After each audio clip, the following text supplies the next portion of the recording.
Es esa decisión que un emprendedor siempre tiene que tomar de decir, o hago un emprendimiento más del estilo lifestyle entrepreneur, donde el trabajo se acomoda a mi vida, o voy a armar la gran compañía con cientos de empleados y millones de clientes. Y yo creo que después de ese concurso mi cabeza me dijo, no, vas a ir por este segundo camino, ¿sabes?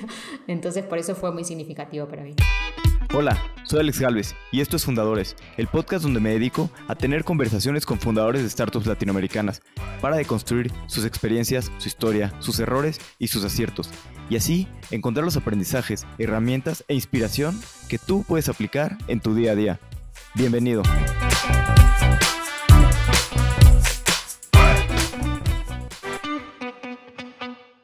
Hoy estoy con Sabrina Castelli, CEO y cofundadora de Mujer Financiera, una startup que tiene como misión cerrar la brecha de género en la inclusión financiera de las mujeres a través de la educación y la comunidad. Hablamos de su paso de un gran corporativo a una pequeña empresa y luego a animarse a emprender, su historia para llegar al mundo financiero y su motivación para construir Mujer Financiera. Espero que disfrutes esta plática tanto como yo. Sabrina, bienvenida a Fundadores. Hola Alex, muchas gracias por la invitación. Gracias por animarte a grabar. ¿Cómo fue que llegaste al mundo emprendedor? Bueno, llegué al mundo emprendedor un poco buscando, creo que mi misión de vida.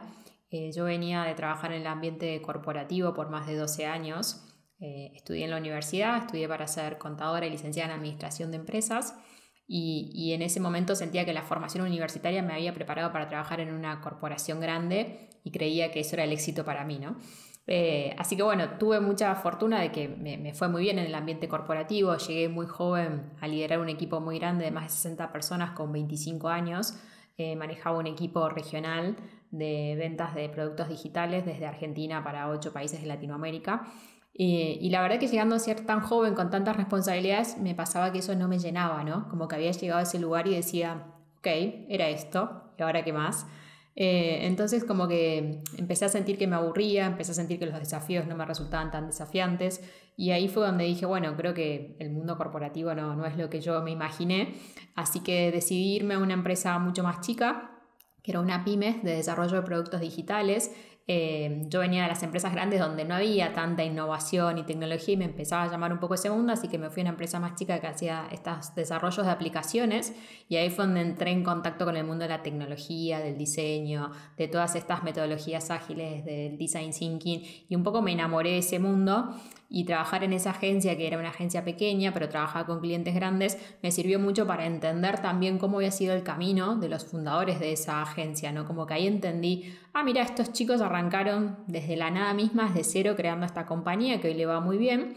Así que ahí empecé a entender que había además otro camino. Estaba el camino en el mundo corporativo, el camino en el mundo... ¿Y por qué escogiste esa agencia? O sea, entre todas las opciones de pymes...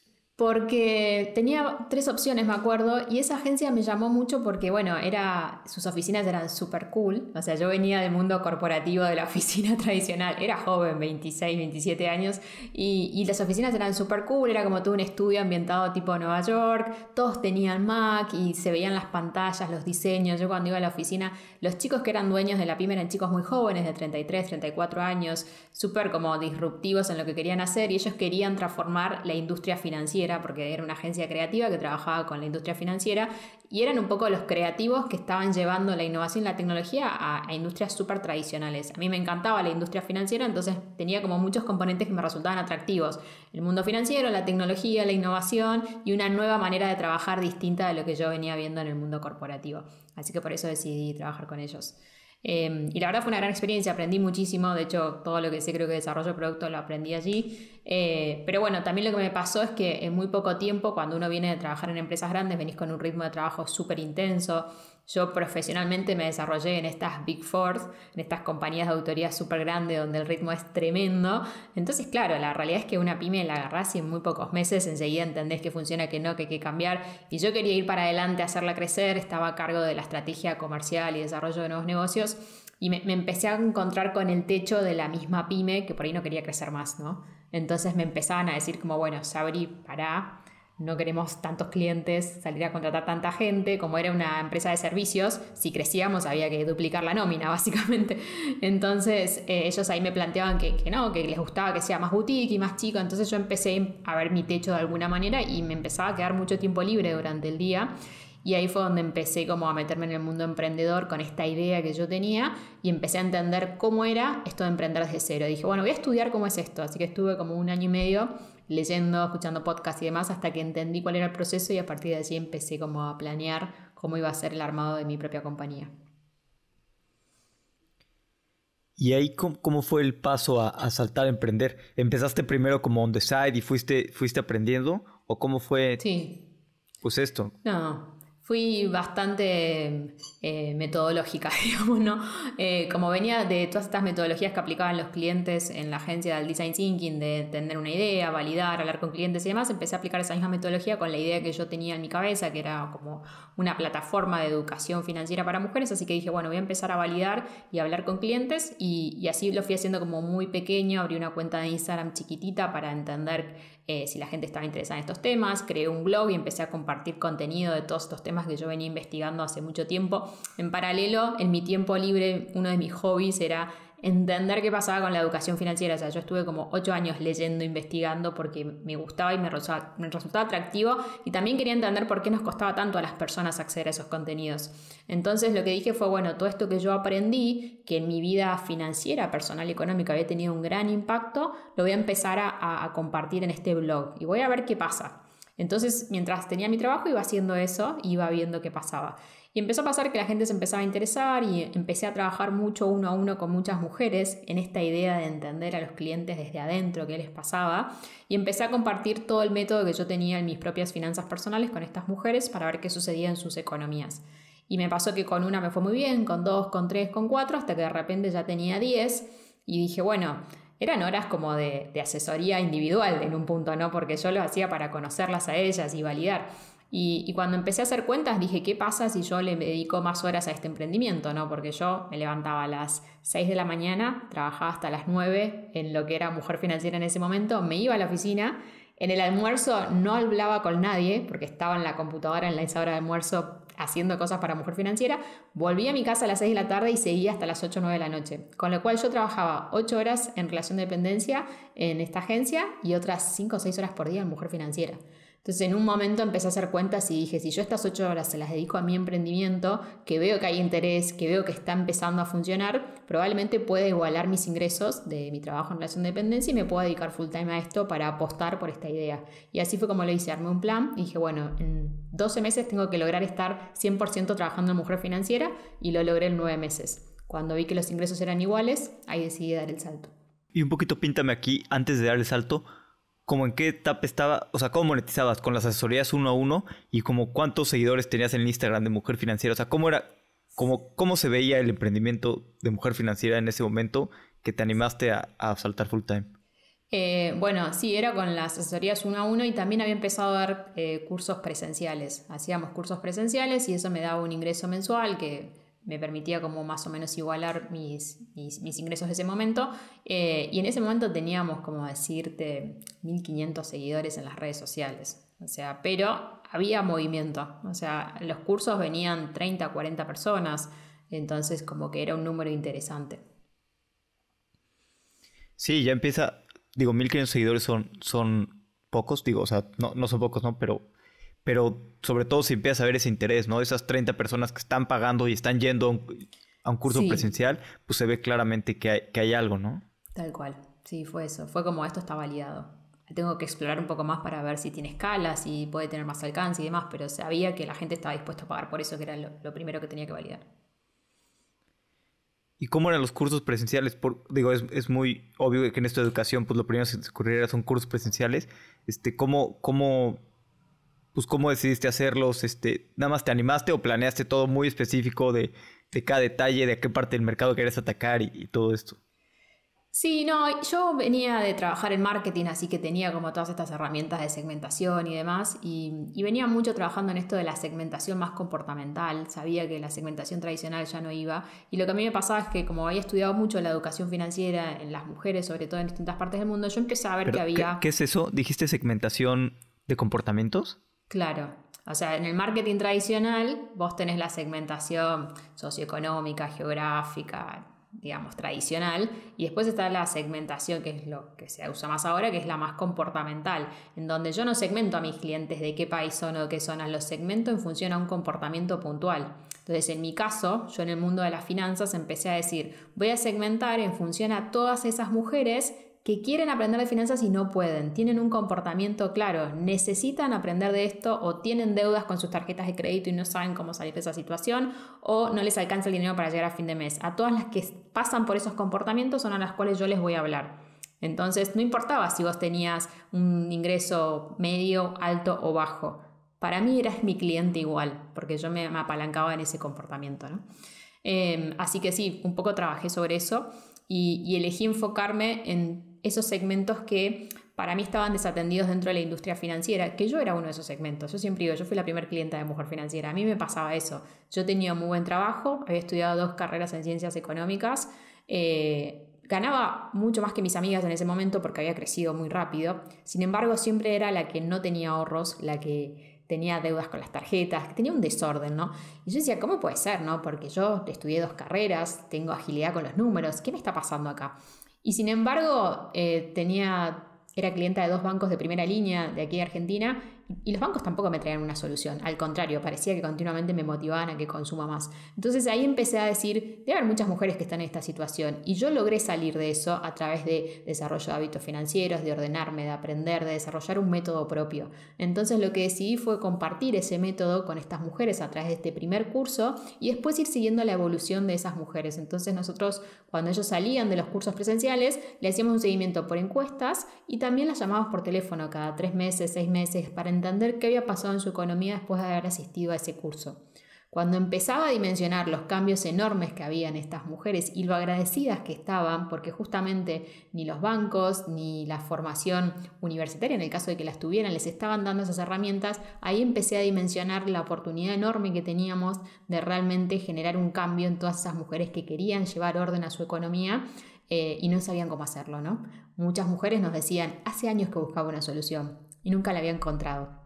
Entonces eso fue lo que me terminó de motivar y decir, tengo que seguir haciendo esto. Claro.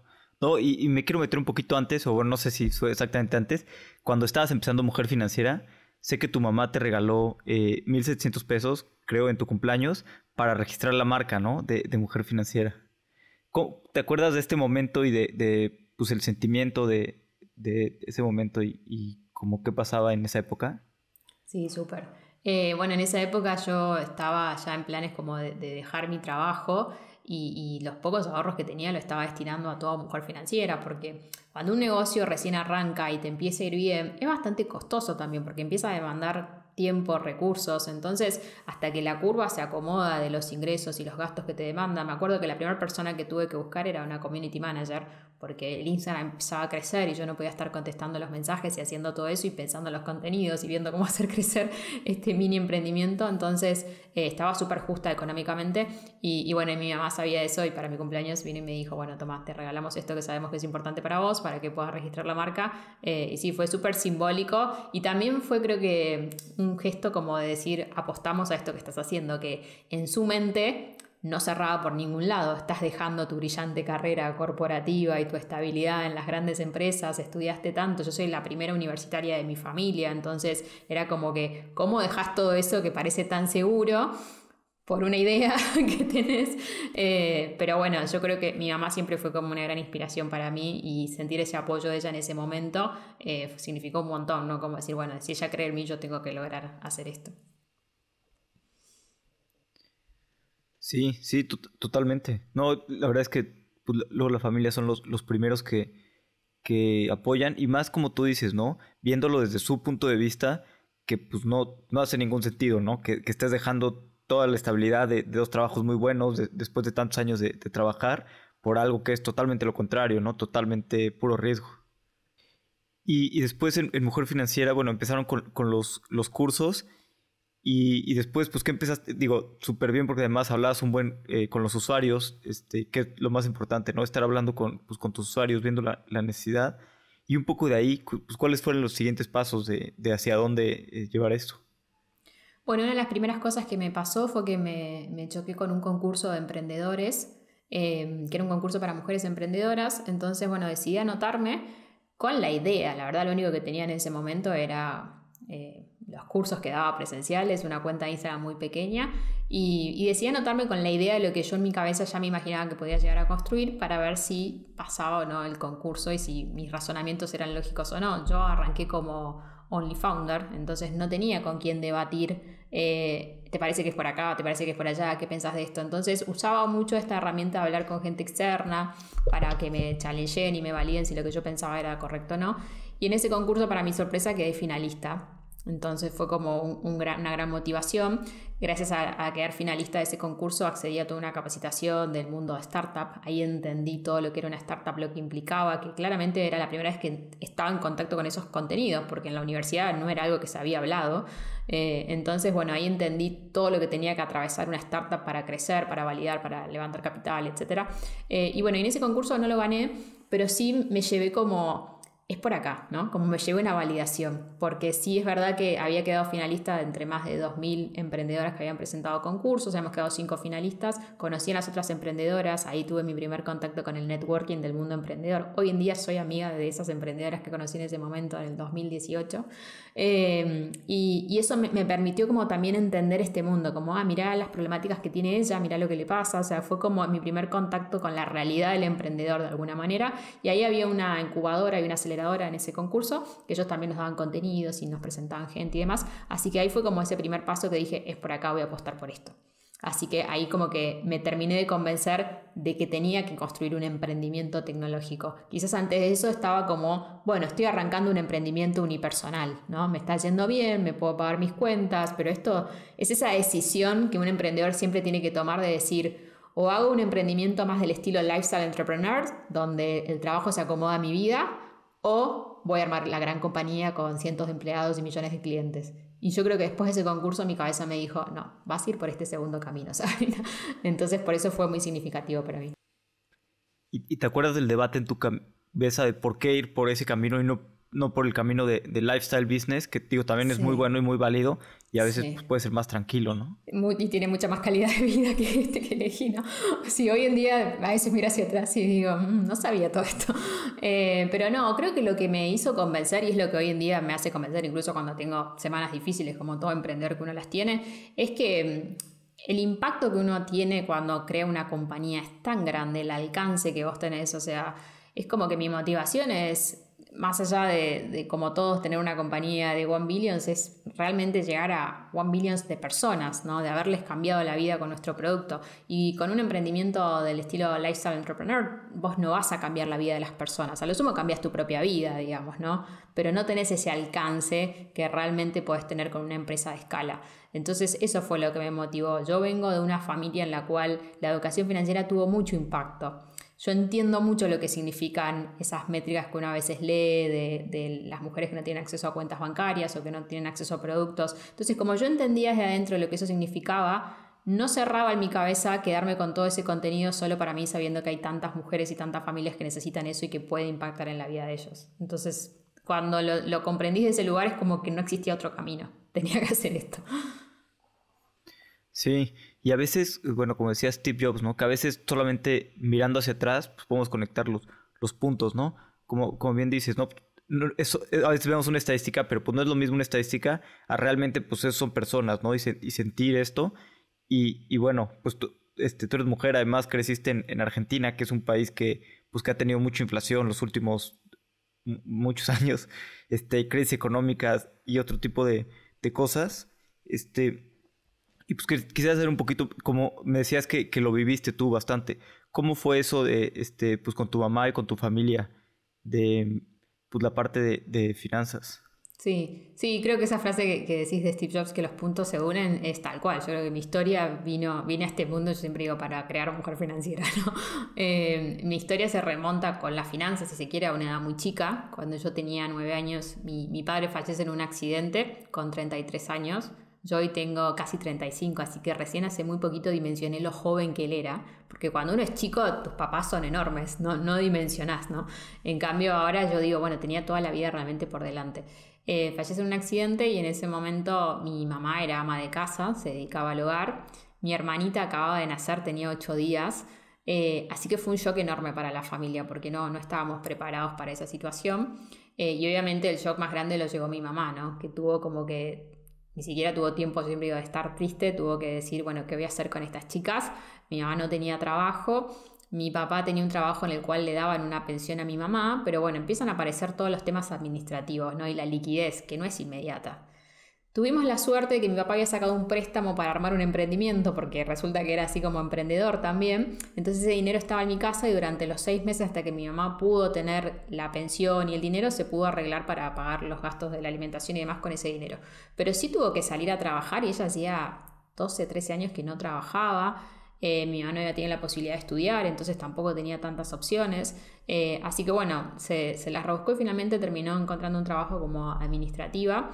En el mismo trabajo donde trabajaba mi papá, le dieron la posibilidad de que ella pueda trabajar ahí y así empezó a organizarse. La guardería para mi hermana que era súper chiquita con 3 meses, yo tenía 9 años, o sea, era muy chica también. Pero sin embargo nos logramos como organizar y salir adelante y una de las cosas que yo más recuerdo es como, bueno, mi mamá diciendo, bueno, tengo que ir al banco, qué miedo, porque no sé qué me van a decir, no sé qué voy a hacer, más toda la angustia de la pérdida de su marido, ¿no? Y ella ahí lo que decide hacer es abrirse una cuenta bancaria, porque no tenía una cuenta bancaria a su nombre, y decide colocar el dinero del seguro de vida que había recibido por papá en el banco en un plazo fijo en dólares. Que como bien decís, yo vivo en Argentina, que es un país con muchas crisis económicas. Esto fue en el año 96. En el 2001 Argentina atraviesa su crisis económica más grande, en la cual muchos ahorristas terminan perdiendo su dinero y entre ellos mi mamá perdió casi el 100% de esos ahorros, que era el dinero para comprar nuestra primera casa. Entonces fueron como 2 sucesos muy distintos. Uno es un accidente, una contingencia, algo que uno no puede planificar, que jamás lo planificaría y que sucedió. Y otro era una crisis económica, ¿no? Que también impactaba de vuelta el bienestar de la familia. Yo ahí ya era más grande, ya estaba en la escuela secundaria y ahí fue donde tuve mi primer vínculo con las finanzas y dije, pero ¿cómo puede ser que está pasando esto? Yo no quiero que esto le pase nunca más a mi familia, ¿no? Porque esto sí lo podemos cambiar. O sea, quizás el accidente de mi padre no podemos haber hecho nada, pero esto es algo que realmente uno podría manejarlo distinto. Y ahí fue donde salió mi interés por el mundo de las finanzas y decidí estudiar carreras en el mundo económico, o sea, contador y administración de empresas, queriendo entender cómo funcionaba el mundo financiero y que mi familia no pase de vuelta por eso. Destino o no, mi primer trabajo, 20 años, voy a una feria de empleo y me toman para ser auditora de bancos de inversión. Entonces ahí me puse a auditar todo lo que sucedía en la industria financiera, aprendí todo lo que había pasado en esa crisis, por qué había sucedido y me empecé a relacionar muchísimo con gente de esa industria, ¿no? Y uno cuando es auditor es súper difícil ese trabajo porque sos muy joven y vos tenés que ir a auditar a un gerente financiero que tiene 20, 30 años de experiencia y vos vas con tus 20 años a pedirle toda la documentación. Entonces era una situación como bastante incómoda y yo trataba de generar vínculo con esas personas, como de ser agradable, simpática, educada para charlar con ellos y en esas charlas empezaban a aparecer estos temas como, bueno, ¿y qué pasó en la crisis? Y empezábamos a hablar y yo empezaba a ver que ninguno de ellos había perdido su dinero como si lo había perdido mi familia. Y básicamente la respuesta era porque habían tenido diversificados sus ahorros en distintos productos financieros. Entonces yo estaba terminando mi carrera universitaria en ese momento y empecé a plantearme esto de cómo puede ser que yo estoy terminando la carrera. Además daba clases ya en la universidad en administración financiera y no enseñábamos eso en la universidad y decía, ¿cómo puede ser que todo este contenido, yo que soy una privilegiada, que estoy estudiando carreras en económicas, que puedo acceder a esta información, no me llega sino es de casualidad por esta charla que tengo por una situación laboral puntual que yo estoy teniendo en este momento, ¿no? Entonces ahí fue donde empecé, eso era más o menos a mis 23 años, a investigar sobre los temas de educación financiera y me enamoré un poco de esa situación. Después, en esa búsqueda, la métrica que en mi cabeza hizo como crash y me cambió absolutamente todo fue cuando leí esto de que las mujeres en Latinoamérica solo el 51% accede a una cuenta bancaria y que de esas mujeres que acceden a una cuenta bancaria solo 1 de cada 10 tiene ahorros. Cuando uno lee estos números, que todos los hemos leído, dice tremendo, pero cuando vos sos una familia dentro de ese porcentaje y vos viste todo el esfuerzo, todo lo que implicó, las oportunidades que se perdieron, la angustia de la familia, es como que no podés ser indiferente ante ese número. Y eso fue lo que me pasó a mí, es como que en ese momento me enamoré de ese problema y dije, esto tiene que cambiar. Y así fue donde empecé a pensar en mi cabeza esta idea de mujer financiera. Sí, además es un problema enorme, ¿no? Hay un porcentaje altísimo de personas que desde que hablas de las finanzas personales se empiezan a estresar, ¿no? Sí. Simplemente hay muchas personas que saben que tienen mal sus cosas de ahorro, de gastos con la tarjeta y otras cosas, pero a veces es un tema que prefieren evitar, ¿no? Es un tema incómodo y es un tema tabú en Latinoamérica. Entonces es algo con lo que con los amigos no se habla, la angustia pasa solo por esa persona, entonces es un tema difícil de llevar adelante. Los bancos tampoco lo mencionan. Ahora sí se está hablando bastante más de educación financiera, pero no se hablan de los problemas financieros que las personas tienen. Yo siempre digo que nadie quiere tener deudas, o sea, la gente no la pasa bien cuando tiene deudas. A veces simplemente lo tiene porque nadie les enseñó cómo administrar bien su dinero. Sí, y bueno, el negocio de los bancos además, pues no es que estés bien financieramente, ¿no? O sea, si estás bien por ellos, perfecto, pero pues el negocio ellos es que gastes, ¿no? Claro. No necesariamente tienen tus intereses. Sí. Oye, y hablabas que pusiste mujer financiera como solo founder. Y digo, emprender es un camino pues bastante solitario y bastante complicado. ¿Qué le recomendarías a alguien que está pensando emprender? Porque todo el mundo te habla de pues, primero encontrar los co-founders indicados y que es lo más importante, los socios. Pues, ¿qué le recomendarías a alguien que es solo founder y que es solo founder y que ya está emprendiendo o que quiere emprender? Sí, bueno, fue un camino súper difícil ese para mí. La verdad que no fue una elección ser solo founder. La realidad es que no encontré un socio durante mucho tiempo. Cuando recién arranqué el emprendimiento sí tenía una compañera de facultad que estaba interesada en el tema y demás, pero después pasó que cuando vio la cantidad de trabajo que era, un día vino y me dijo, somos amigas, yo no estoy para esto. Me dijo, no, había que trabajar muchas horas y hacer muchísimo en paralelo a nuestros trabajos en ese momento y me dijo, no, yo no estoy en este momento de mi vida para esto, así que me voy a correr, así que bueno, gracias. Y ahí seguí sola mucho tiempo, tuve casi 2 años sola. Y yo creo que al principio yo no dimensionaba la cantidad de trabajo que íbamos a tener si éramos exitosos. Entonces, al principio lo veía como un problema porque todo el mundo me lo decía, Only Founder es muy difícil, pero yo no era tan consciente de ese problema porque yo tenía un producto, yo vendía, crecía, me iba bien, hacía la estrategia de marketing, hacía el contenido. Entonces era como, bueno, buenísimo si lo tengo el día de mañana, pero hoy no me está deteniendo para avanzar. Sin embargo, llegó un punto en el que la compañía empezó a crecer y esto lo sentí mucho cuando pasamos de ser, por ejemplo, de 5 a 10 personas y ahí sí ya empezaron a aparecer un montón de otros problemas del crecimiento mismo de la compañía y ahí mi cabeza hizo un clic enorme de decir, necesito un co-founder, ¿no? Porque uno empieza a darse cuenta que tiene que involucrarse en un montón de temas. Primero que ya cuando sos más de 5 personas aparecen los temas de recursos humanos. Que vos sos el emprendedor y vos te bancás, que no haya compu, que vas a comprarla vos y un montón de cosas, pero cuando empezás a contratar equipo, la gente espera que vos como empleador le des un montón de cosas que tenés que empezar a resolver, desde los beneficios, desde el día a día de esa persona y demás. Entonces aparecieron cosas de ese estilo, empezaron a aparecer cosas administrativas, legales, contables, y de repente mi día a día ya no estaba en el producto o en las ventas, sino que estaba resolviendo todas esas cuestiones que eran necesarias para que la compañía pueda crecer. Y ahí fue donde entendí la importancia del co-founder y me puse como en un plan súper agresivo de decir, tengo que encontrar un co-founder en 6 meses. ¿Qué voy a hacer para encontrar un co-founder? Y lo primero que hice fue identificar cuál sería un área complementaria hacia la mía, o sea, cuáles eran las cosas que yo hacía muy bien y que agregaba mucho valor en la compañía y cuáles eran las áreas que no. Entonces lo primero que hice fue tratar de buscar esas personas. Tuve la fortuna que mi co-founder finalmente terminó siendo una compañera de trabajo de esa agencia en la cual yo trabajé al inicio. Con Mercedes nos conocimos ahí y trabajábamos muy bien juntas. No éramos amigas, éramos colegas de trabajo, pero trabajábamos muy bien juntas. O sea, teníamos como la misma manera de razonar los problemas y nuestro trabajo en ese momento consistía en ir a los clientes, grandes empresas, entender sus necesidades y armarles nosotros el proyecto de desarrollo de un producto digital. Entonces hacíamos de punta a punta todo el análisis de negocio, yo hacía la parte de negocio, de marketing, de ventas y ella hacía toda la parte de producto y de tecnología. Ella me decía, bueno, necesitamos este equipo, vamos a hacer estas etapas, estos van a ser los wireframes y se imaginaba el producto y demás. Entonces trabajamos muy bien juntas. Cuando yo le empiezo a contar de la idea, Mercedes me dice, eso no va a funcionar, estás perdiendo el tiempo. Y no me dio bolilla, esa es la realidad. O sea, me anuló. Pero yo le seguí insistiendo porque yo la valoraba mucho a ella como profesional y le seguí diciendo, Mechi, ayúdame. Y ella me iba ayudando en su tiempo libre, a armar los wireframes, las ideas que yo tenía y demás. Ella es muy buena en experiencia de usuario, en todo lo que tiene que ver con justamente conversar con los usuarios, validar ideas y demás. Entonces ella me decía, bueno, dale, yo te entrevisto clientas para ver que vos no estés sesgada con tus ganas de que esto funcione. Y ella se mantuvo así como ese año y medio, digamos.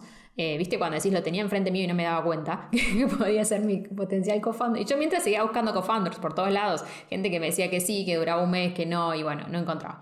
Hasta que finalmente un día la senté y le dije, Mercedes, vos te das cuenta que vos estás haciendo esto, esto y esto, que encima ella no me cobraba, ella lo hacía porque le divertía básicamente. Entonces yo le empecé a decir, yo te quiero empezar a pagar.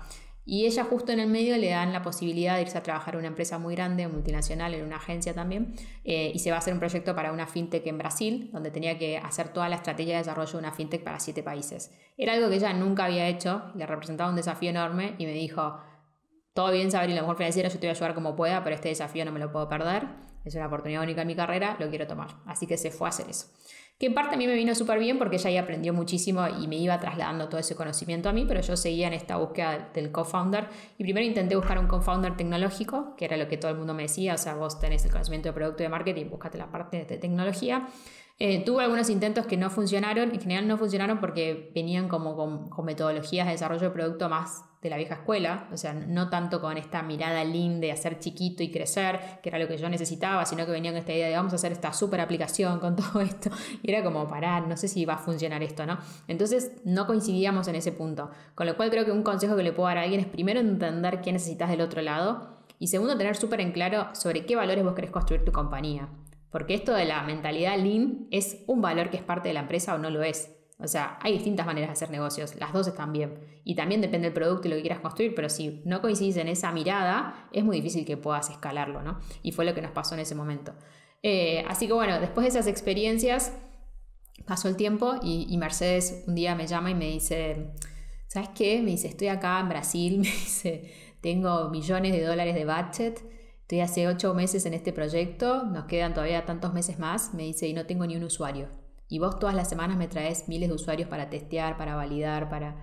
Me dijo, no sé por qué, me dice, me están dando ganas de irme a trabajar a Mujer Financiera. Me dice, porque la verdad que tengo mucho más para hacer ahí que acá, me dice. Y yo sabía que le iba a pasar eso porque yo había trabajado en las grandes corporaciones, pero decía, bueno, ella tenía que experimentarlo. Y yo, obvio, le dije, Mechi, dale, vení y hagamos algo juntas. Así que se vino primero unos meses part-time, como para entender y probar. Y cuando vimos que entre nosotras la sinergia iba bien y todo, decidió dejar su trabajo y se vino full-time. Y ahí sí ya se vino como co-founder y se ocupa todo el área de producto y tecnología. Y yo me quedé con el área de todo lo que es marketing, estrategia y demás. Así que bueno, fue un camino difícil.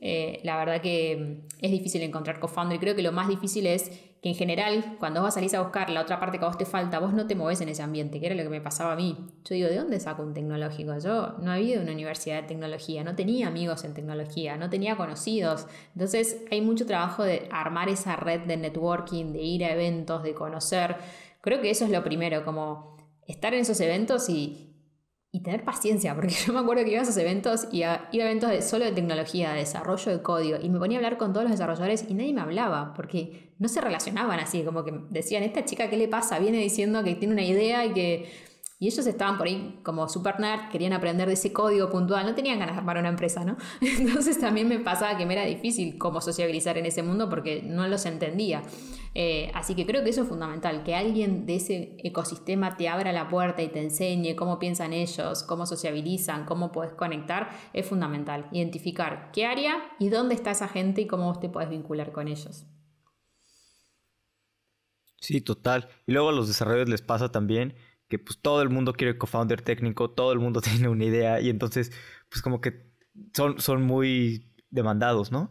Y un poquito hablabas de este networking que es muy importante, ¿no? Creo que rodearte de otros emprendedores te ayuda mucho pues a crecer, a saber desafíos y problemas, pero he visto que tal vez a veces pues, es diferente, ¿no? Para las mujeres, como que los hombres somos mucho de que hablas del trabajo y conoces a una persona y empiezas a hablar del trabajo, entonces como que se facilita hacer esta parte de networking y de crear redes, y a veces las mujeres, pues, no sé, se preocupan más por otras cosas y no son tan directas así como los hombres, ¿no? Eh, ¿Cómo has sentido? O sea, yo he visto que también, no sé si por esto, entre otras cosas, tal vez no hay tantas mujeres founders. ¿Cómo ves tú esta parte de que no hay tantos founders y por qué es tal vez más difícil para algunas mujeres? Sí, me pasó cuando empecé a emprender que buscaba referentes y no encontraba, ¿no? Yo vengo de Argentina, donde el emprendedor referente es Marcos Galperín de Mercado Libre, y yo siempre decía, ¿dónde está la mujer? ¿Dónde está la Galperín mujer, no? Como que me hacía esa pregunta y no me costaba mucho encontrarla. Sin embargo, cuando ya tenía casi 3 años en el mundo emprendedor, me empecé a tomar como una responsabilidad de mi rol hacer networking, que no era algo que yo lo tenía dentro de mis tareas, digamos, ¿no? Uno como founder tiene que hacer muchas cosas y el gran challenge de todos los días es cómo priorizas todo lo que tenés que hacer. Y la verdad es que vos priorizas tu producto. Sentís que ir a una charla, ir a un evento, a charlar con gente es una pérdida de tiempo con todo lo que tenés que hacer y no lo haces. Hasta que llega un momento en el que te das cuenta que todo tu círculo alrededor no responde a tus necesidades y que necesitas empezar a relacionarte con otras personas que estén en ese mundo, que tengan tus problemáticas.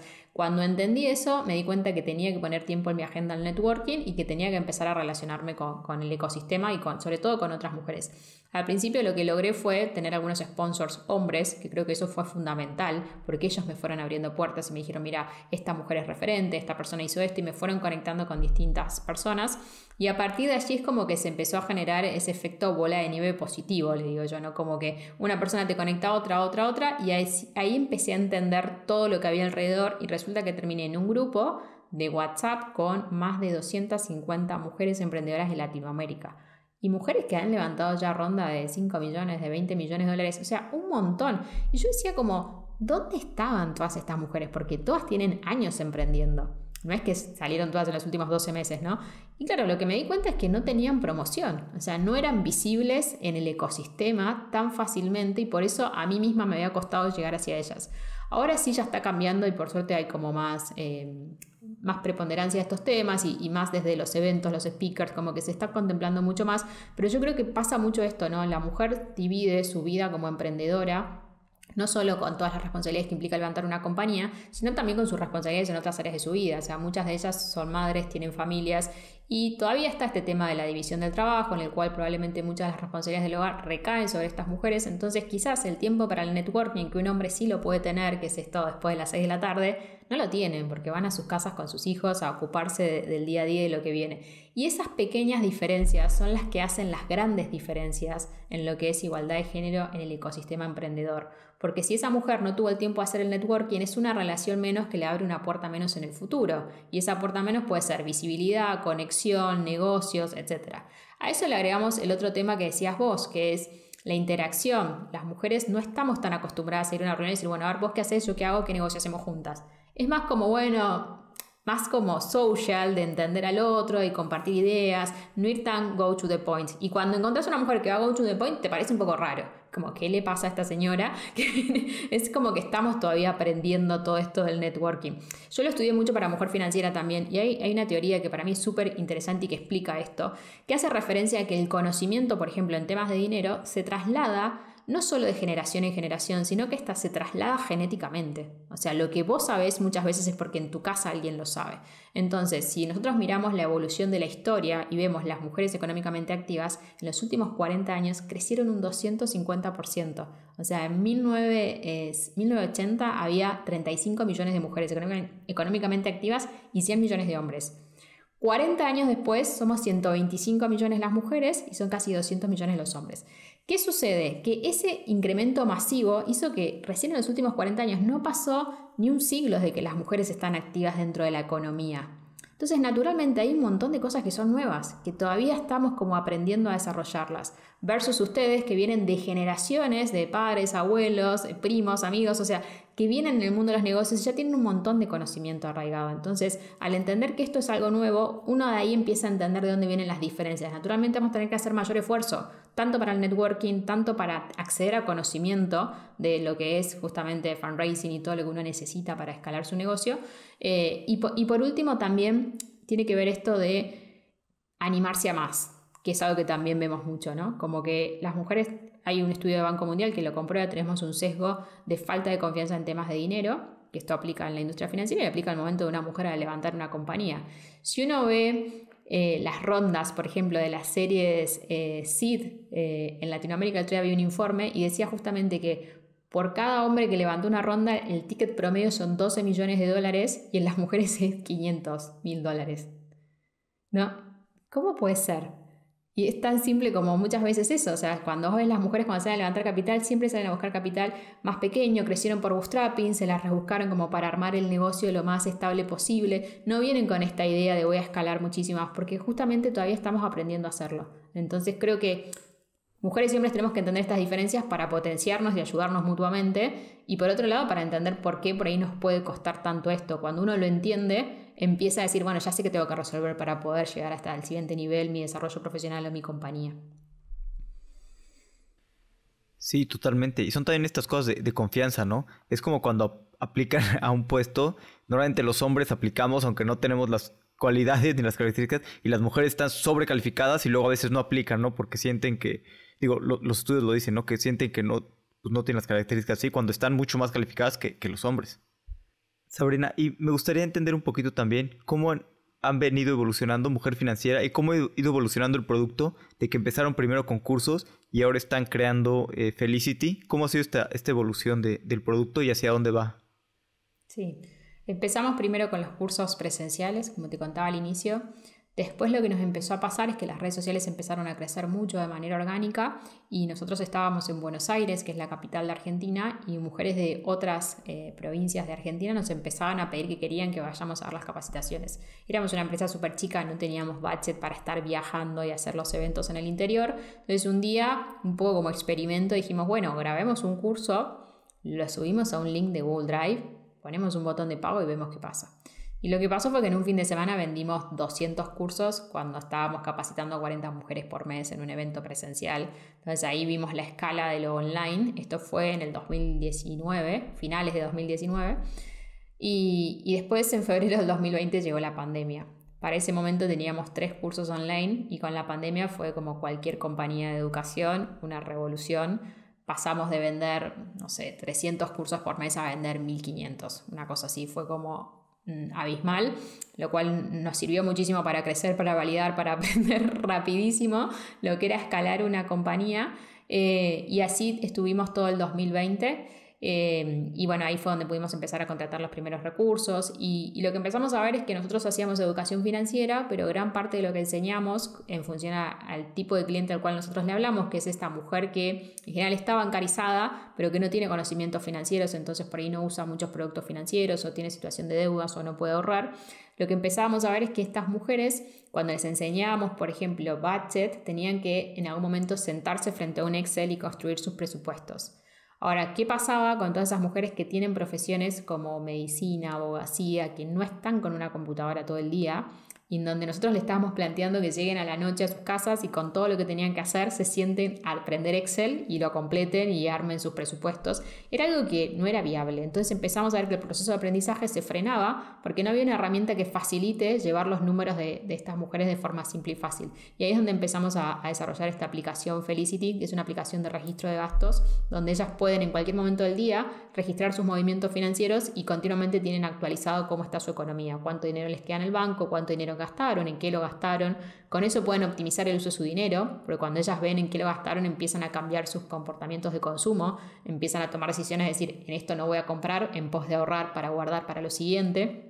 Entonces ahí fue donde empezó a hacer Felicity y lo que nos terminó pasando es que teníamos por un lado la academia, que era un software as a services, porque como todo emprendimiento arrancó con un MVP de esa manera para no hacer todo ese desarrollo, y después nos quedó la aplicación. Entonces cuando empezamos a crecer empezamos a ver el problema de que teníamos 2 plataformas al mismo cliente y eso hacía muy difícil todo lo que era escalar, crear estrategias para justamente mostrarle más productos a esos mismos clientes o conocer todo ese camino que ese cliente hacía y entender sus necesidades. Así que ahí es donde empezamos a pensar en unificar nuestros productos, llevar la academia a la aplicación y tener un único producto consolidado, que es lo que estamos haciendo hoy. Y en paralelo también tuvimos que ir cambiando el modelo de negocio porque lo fuimos aprendiendo en el proceso. Al principio arrancábamos vendiendo cursos libres, o sea, cada uno iba y compraba el curso. Lo que nos pasó es que éramos muy buenos en adquisición. Nosotros crecimos muchísimo, casi sin publicidad, solo por referencia de clientes y por nuestros canales orgánicos en redes sociales. Y claro, la gente compraba un curso, pero para comprar el segundo tardaba mucho tiempo. Entonces estábamos todo el tiempo adquiriendo nuevos clientes y nuestro retention no era bueno. Y entendimos que muchas veces no era bueno porque, claro, el contenido estaba armado de cierta manera que aplicar todo lo que esa mujer tenía que aplicar en un curso que le dábamos le llevaba muchísimo tiempo. Entonces la mujer era muy correcta y decía, no, yo no paso al siguiente curso porque todavía no apliqué todo lo que aprendí en el primero. Cuando entendimos eso nos dimos cuenta que el problema era nuestro del diseño instruccional del contenido y fue cuando lo empezamos a cambiar y migramos el modelo de una suscripción, que es lo que tenemos hoy en día. Una suscripción, una especie de Netflix de la educación financiera donde ellas tienen todos los contenidos y lo que fuimos creando son rutas de aprendizaje en función al perfil y las necesidades de cada una. Y hoy estamos en ese estadio, estamos en Argentina, ahora estamos por abrir México. También tenemos clientes en Uruguay y en España. ¿Y cómo fue esa decisión de cambiar el modelo de negocios? Porque digo, es muy buena la recurrencia, pero por otro lado también pues pierdes como una parte del revenue, ¿no? Porque dejas de vender estos cursos. O sea, ¿cómo tomar la decisión de cambiar toda la empresa, todo el modelo de negocio? Fue un sufrimiento, porque nosotros veníamos de crecer con Bootstrapping y donde cada vez que queríamos contratar a alguien, yo soy financiera, así que siempre tengo un plan, era bueno, tengo que contratar 3 personas más, ¿cómo vendo este número que necesito? Listo, tengo esa venta, me doy vuelta y contrato. Y siempre era como este funcionamiento, ¿no? Cuando empezamos a pensar en escalar nos dimos cuenta que ya de esa manera no podíamos seguir trabajando. Ahí fue donde decidimos entrar en una aceleradora, levantar nuestra primera ronda y con esa primera ronda que levantamos ahí sí pudimos empezar a tomar estos riesgos en el modelo, porque antes si tomaba ese riesgo me quedaba sin capital para pagar sueldos básicamente, entonces no lo podía hacer. Sí íbamos haciendo algunos experimentos para aprender y entender, pero no lo hicimos hasta ese momento. Después que levantamos la ronda sí, lo que hicimos fue bajar el ticket muchísimo. De hecho, nosotros estábamos vendiendo 3.000 cursos por mes a $20 más o menos, a 1.500 clientes. A cada cliente nos compraba 2 cursos y teníamos que bajarle el ticket a $10 por lo menos, lo cual implicaba que de un mes al otro nuestra facturación iba a bajar muchísimo. Y como todo emprendedor uno sabe que la facturación tiene que crecer todos los meses, así que era una presión de ese sentido, pero también sabíamos que era lo más saludable para el negocio. Así que lo que hicimos fue dar pasos intermedios. Primero hicimos una prueba de vender un combo de todos los cursos para ver si la gente lo compraba y decíamos, mira, les interesan todos los cursos. Y después era cambiarle el medio de pago. En vez de que lo pagues todo junto, lo pagas mensual. Increíblemente a la gente le encanta pagar todo junto. Entonces nos costaba como decirle, no, te voy a llevar un pago mensual. Así que bueno, primero probamos con contenidos que se iban distribuyendo semana a semana y después ya directamente cuando vimos que el modelo funcionaba y que la gente lo entendía, nosotros aprendimos a cómo explicarlo, cómo contarlo, directamente ya lo cambiamos a los cursos disponibles cuando quieras, donde quieras y vos elegís el momento en el cual los ves. Pero fue como paulatino. Empezamos con la migración en octubre, los primeros 3 meses migramos 500 clientes más o menos y este año, en el primer cuarto, en el 2022, ya sí logramos migrar el 100% de la cartera. Así que hoy ya tenemos toda nuestra cartera de suscripción. Obviamente sí, el ticket nos bajó, pero también lo que hicimos fue segmentar, decir, bueno, hay clientes que van a comprar suscripciones y hay clientes que no, que te compran cursos sueltos porque quieren una necesidad puntual.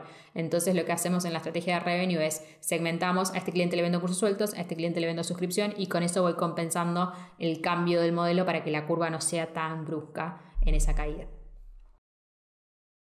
Buenísimo. Y qué buena manera de hacerlo, de ir probando y no arriesgar todo de jalón, ¿no? Ir probando cómo van funcionando e ir moviendo el modelo de negocios. Vamos a pasar a la última parte, que son las series de preguntas de reflexión. Las preguntas son cortas, las respuestas pueden ser cortas, largas o como tú quieras. ¿Cuál es algún libro que te guste recomendar? El libro que a mí me encantó, que es de Zero to One, del creador de PayPal, que te habla de cómo crear valor en algo que no existía absolutamente, ¿no? Y cómo ellos fueron pensando toda esa idea de PayPal. Y después otro que también me está ayudando muchísimo es, bueno, Blitzscaling, que es como un clásico para escalar, que también te hace entender, sobre todo para los emprendedores y los fundadores, cómo es el mindset de escalar una compañía, que es distinto al mindset de crearla desde el inicio, ¿no? Entonces son 2 libros que me están ayudando mucho. Buenísimos, grandes libros. Sí. ¿Qué creencia o hábito has cambiado en los últimos 5 años que ha mejorado drásticamente tu vida? Bueno, creo que son 2. Una, el animarse a pensar en largo plazo, tanto en la vida personal como en los negocios. Creo que a veces vivimos en un contexto tan cambiante que uno dice, bueno, ¿para qué? No? Pero la realidad es que siempre trae beneficios pensar a largo plazo porque aunque el contexto cambie, vos siempre vas a estar mejor preparado para ver cómo moverte en esos escenarios. Pensar a largo plazo y animarse a pensar en grande, que también esto es algo que a veces a los latinoamericanos nos cuesta mucho, como que todos venimos de familias súper trabajadoras y como que miramos así hacia arriba, América, Europa, y la verdad que hoy creo que hay un ecosistema y se dan unas condiciones con la revolución digital y todo que hace que realmente todo es posible. Y justo esta semana leía un video que decía como que la única manera de erradicar la pobreza es con riqueza, es la única manera.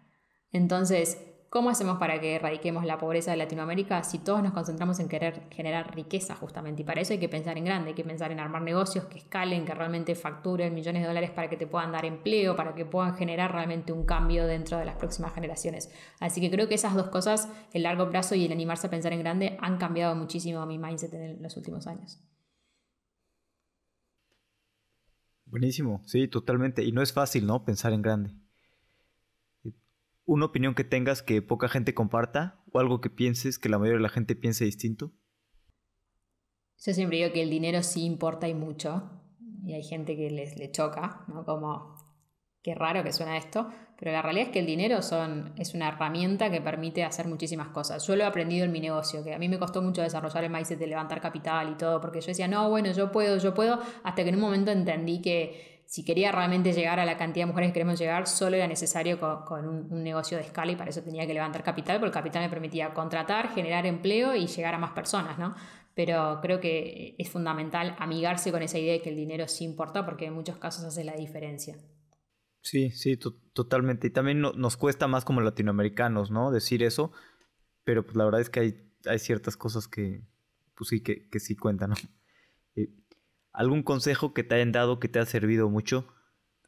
Sí, uno de mis primeros inversores, un día fui con una crisis de liderazgo y le dije, no sé cómo resolver este tema.